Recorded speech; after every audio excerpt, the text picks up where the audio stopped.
मैं हूं रवि तिवारी और आप देखना शुरू कर चुके हैं लोकल टीवी। हमने सबसे पहले ब्रेकिंग न्यूज दिखाया था कि कैसे भतरा बहली के आश्रित पारा बहाल पारा में एक अधेड़ का शव वहां पर जोगी डबरी में मिलता है। बहाल पारा से 200 मीटर की दूरी पर जो डबरी मौजूद है और हमारे साथ बातचीत करने के लिए समय परिजन मौजूद है। परिजनों से बातचीत करेंगे क्या करी पूरा घटना कैसे घटा था। अच्छा ये बताइए भैया, आप उनके भाई हैं? हाँ। ये बताइए कल कितने समय घर से निकले, थोड़ा विस्तार बताइए। 6 बजे ना? 6 बजे। कल 6 बजे कि 3 बजे? 3 बजे निकला। 3 बजे दोपहर। हाँ। उसके बाद फिर ये वापस आए कि नहीं आए भैया? वापस नहीं आया। नहीं आए। हाँ। तो आप लोग रात भर खोजबीन किए? नहीं सर, नहीं मतलब खोजे कि नहीं खोजे? कहाँ नहीं खोजे। नहीं खोजे? हाँ। क्यों नहीं खोजे आप बता रहे हैं? ये उधर गया है। हाँ। तो डेली उसे ही करता है। डेली ऐसे करता? हाँ। और सवेरे आ जाता था घर? हाँ। कि रात को आ जाता था घर? रात कितना समय रात में आता है और कितना समय दिन में भी आ जाता है, कोई गारंटी उसका नहीं देता। डेली ऐसे करता था? हाँ। तो फिर आप लोग क्या सोचे? हैं? आप लोग क्या सोचे आ जाएगा सोचे? हाँ। तो फिर आप लोग को कब पता चला, कौन बताया? मेरा लड़का ने गया। कहाँ पे गई ये? वो जमीन पर। हाँ। खेत है ना। तो वहीं पे पता चला? हाँ। क्या नाम है आपका? मेरा नाम कुमार से पूरा नाम? सोम। कुमार सिंह सोम जी को सुन रहे हैं, इनके जो भाई थे। अच्छा यहाँ पे आइए भैया, इधर आइए, कैमरे की तरफ देखिए। अच्छा ये बताइए भैया, थोड़ा हाथ हट जाइए। ये बताइए कितना समय आपको पता चला, थोड़ा सा डिटेल में बताइए। जी, जैसे चाची को पूछा तो कल मतलब 8-9 बजे घर से दातन करके वो निकल गया था। तो रात को 7-8 बजे खाना खाने के बाद आता है, ऐसे बताइए ना चाची ने। खाना खाने आया था? नहीं आया था। मैं क्या है, सुबह जैसे खेत है ना, घर खेत से 200 मीटर दूर अपना तालाब है, रोज जाता हूँ सुबह। जैसे सुबह 6 बजे गया। 6 बजे सुबह 6 बजे गया तो पानी के सामने पड़ा था। मैं देखा और पानी के बीच में पड़ा था कि किनारे? नहीं, पानी के अंदर ही था, बीच में पड़ा था। हाँ। तो मैं देखा और पूछा कि कौन हो सकता है। मैं बोला कि चाचा भी आना जाना करता है। तो मैं तुरंत घर गया वहीं से और चाची को पूछा। तो जैसे चाचा आया कैसे, तो खाना वाना जो रहता है ना, सोता है, वहीं रख दिया था। तो आज तो आया नहीं, ऐसे बताया। तो हम लोग इकट्ठा होकर परिवार और देखने गए तो उनका जो कपड़ा है ना, चप्पल ऊपर से जांच किए कि वो अपना आदमी है। और तुरंत हमने गांव के गया और सरपंच पटवार से हम बातचीत करके आए और उसके बाद 9 बजे आके हमें पुलिस में हम FIR दर्ज की। पुलिस को सूचना दी? हाँ, सूचना दी। बताइए इनके घर में कौन कौन है? उनके घर में एक लड़का एक लड़की है और 2 लड़की का शादी हो गया है। उसके बड़े वाला लड़का वो बाहर है, काम के नाम से गया है। हाँ। ये मतलब क्या नाम था इनका? जो का नाम कार्तिक।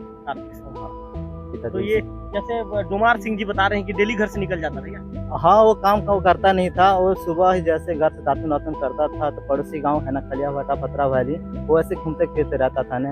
वो कभी घर आ जाता था, कभी नहीं भी आ जाता था। क्या दशहरा के सीजन में है तो दशहरा वशरा देखने गए, नाटक वाटक सोच के हम लोग क्या कुछ वजह नहीं किए ना रात को। हाँ, जैसे सुबह में उठ के गया तो इस हालत में पड़ा था, तभी हमको पता चला है। क्या नाम लिखते हैं? रिखीराम सोम। क्या लिखते हैं? उनका भतीजा। रिखीराम सोम को सुन रहे हैं, जो मृतक के भतीजे हैं। कोटवार आइए, कोटवार से बातचीत कर लेते हैं। यहाँ पे आइए कोटवार। अच्छा कोटवार, क्या सूचना मिली थी? कोटवार थोड़ा इधर कैमरे घुमाइए। क्या सूचना मिली थी कोटवार आपको? कितना समय सूचना मिला? जी सर, मुझे कम से कम 7 बजे। क्या सूचना मिला? इन लोग जाके बोले कि अपने घर से एक मृतक, ये डोमार सोम और रिखीराम सोम, क्या बताए, दोनों गए और इस टाइप का है, मृत हो गए हैं। ऐसा बोलने से मैं भी खुद जाकर के वहीं देखा तो पड़ा था नदी बोल रहा हूँ, तालाब में। तो डबरी में? हाँ, डबरी में पड़ा था, लेकिन मृत था। हाँ। तो ये बताइए, उसके बाद मैं पुलिस को जानकारी दिया। पुलिस को आप क्या सूचना दिए थे? मतलब अपने गांव के तालाब में एक आदमी मृत हो गया है, तो आप आइए और इसका कुछ निमाशा कीजिए या पोस्टमार्टम। जी। तो कुल मिलाकर ये कहा जा सकता है कि पुलिस की टीम जैसी सूचना कोटवार के द्वारा सूचना मिलती है, पुलिस की टीम के जो प्रधान आरक्षक हैं तुलाराम साहू के साथ ही एक अन्य आरक्षक है, पुलिस की टीम तुलाराम साहू अपने प्रधान आरक्षक जो है अपनी टीम के साथ मौके के लिए रवाना होते हैं। मौके के लिए रवाना होने के बाद पंचनामा की कार्रवाई पूरी होती है। पंचनामा की कार्रवाई पूरी होने के बाद फिर शव को PM के लिए चिरघर लाया जाता है। मैं आपको दिखाना चाहूंगा कि आप देख सकते हैं कि जो आरक्षक है वहाँ पर पुलिस के जो जवान है, पुलिस के जवान और जो डॉक्टर है, VC का जो महिला चिकित्सक है, महिला चिकित्सक भी यहाँ पे पहुंच चुके हैं। क्योंकि कुछ के बाद जो पीएम की जो प्रक्रिया है, पीएम की प्रक्रिया शुरू होगी। 100 को चीज घर लाया जा चुका है, पीएम की प्रक्रिया इसके बाद शुरू होगी।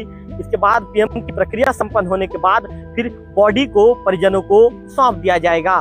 फिलहाल जिस तरह की जानकारी परिजनों के द्वारा दी जा रही है कि जो मृतक था कार्तिक सोम, ये कभी कभार घर नहीं भी आता था वापस। जो गांव का जो वहां पर आसपास जो गांव लगे हुए हैं, खलिया भाटा, भतरा बहली, वहां भी चले जाता था, जिसके चलते परिजनों ने कल देर रात, मतलब जब देर रात तक भी ये घर नहीं पहुंचता है तो परिजनों को नहीं लगता कि किसी तरह कोई अनहोनी घट गई होगी, और परिजन खोजबीन नहीं करते, चूंकि ये व्यक्ति बिल्कुल इस तरह हमेशा ऐसे ही करता था, कभी घर भी नहीं पहुंचता था देर रात तक। तो इसके बाद जब उनके जो भतीजे हैं, जैसा कि भतीजा जानकारी दे रहे थे, क्या जब खेत पहुंचते हैं और खेत के सामने में जो डबरी में जब बॉडी पड़ी हुई उन्हें नजर आती है, तो इसके बाद फिर जाकर चाची को उसकी मामले की जानकारी देते हैं, पूछते हैं कि मेरे चाचा कहाँ हैं। फिर उनकी जो चाची रहती है, मृतक की पत्नी, बताती है कि कल देर रात तो घर नहीं लौटे हैं।